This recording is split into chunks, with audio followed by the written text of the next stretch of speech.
సంఘంలోని స్థానిక సచివాలయంలో RDO Pavani pollution control board EE Ashok Kumar quarry అనుమతులకు పర్యావరణ ప్రజాభిప్రాయ సేకరణ కార్యక్రమాన్ని నిర్వహించారు. ముందుగా అధికారులు క్వారీ అనుమతులకు సంబంధించిన విధి విధానాలను ప్రజలకు వివరించారు. కొంతమంది క్వారీ కావాలని, క్వారీ వచ్చినందువల్ల తమకు ఉపాధి ఉద్యోగ అవకాశాలు దొరుకుతాయని తెలిపారు. మరికొంతమంది క్వారీ వలన పర్యావరణం దెబ్బతింటుందని, ప్రాణ నష్టం జరుగుతుందని తమ అభిప్రాయం వ్యక్తం చేశారు. అందరి నుంచి అభిప్రాయాలు సేకరించారు.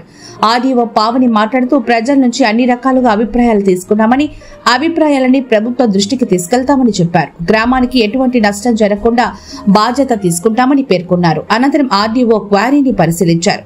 ఈ కార్యక్రమంలో tahsildar Somla Nayak, sarpanch Ramanamma, CI Vemareddy, SI Rajesh, TDP నాయకులు, ప్రజలు పాల్గొన్నారు.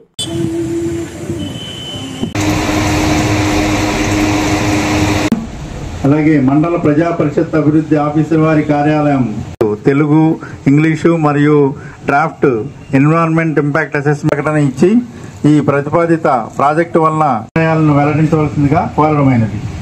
విస్తృత ఓపెన్ కాస్ట్ డ్రిల్లింగ్ మరియు బ్లాస్టింగ్ పద్ధతి ద్వారా గరిష్టంగా 48.9 డిసిబల్స్ గాను, అలాగే వివిధ గ్రామాల 1000 మంది ఉన్నటువంటి జనాభా ఉన్నటువంటి మేము 23వ తేదీన మొదట విడత ప్రజాభిప్రాయం అది అసలు అర్థం కావడం లేదు మాకు. చెక్ పోస్ట్ సెంటర్ కొండలో వృద్ధులు చాలా మంది ఉంటారు.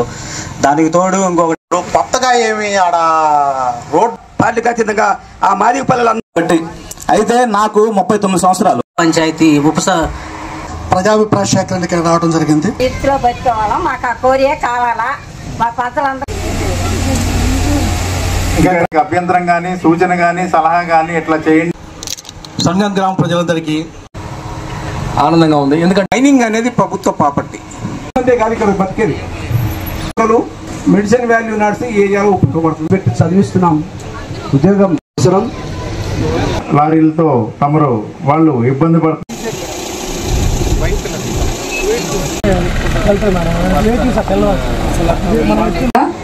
మీ విలువైన సూచనలు, సలహాలు, అలాగే అభ్యంతరాలు వీటన్నిటిని వీడియో రూపంలో రికార్డ్ చేయడం జరిగింది. అలాగే మినిట్స్ రూపంలో రాయడం జరిగింది.